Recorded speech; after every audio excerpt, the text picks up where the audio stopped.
तो देखो गाइस, हम सभी ने ब्लैक बियर्ड वर्सेस बेपो की फाइट तो देखी है, जिसमें बेपो चॉपर की दी हुई रंबल बॉल खाता है और अपने सुलोंग फॉन्ग में ट्रांसफॉर्म हो जाता है।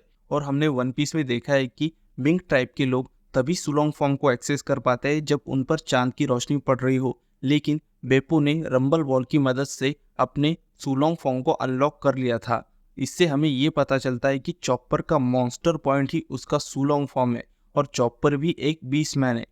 इसका मतलब ये है कि चॉपर भी मिंग ट्राइब से बिलोंग करता है, लेकिन किसी वजह से चॉपर अपनी ट्राइब से अलग हो गया था और उसके बाद चॉपर आइस आइलैंड में रेनडियर के झुंड के साथ आकर मिल गया।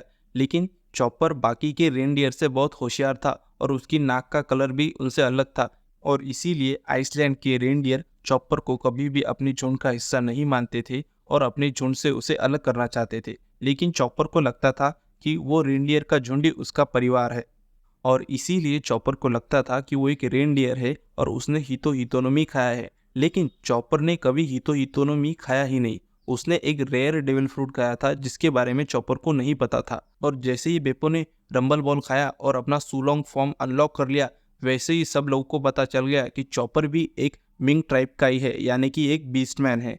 लेकिन ज़्यादातर लोगों ने इस पर ध्यान नहीं दिया, और चॉपर के डेविल फ्रूट की पावर्स भी हमें अब तक वन पीस में नहीं बताई गई है। इसका मतलब ये है कि चॉपर का डेविल फ्रूट भी लूफी की तरह जोएन टाइप हो सकता है। सो गाइस, अगर आपको कोई डाउट्स हो तो आप उसे कमेंट में पूछ सकते हैं।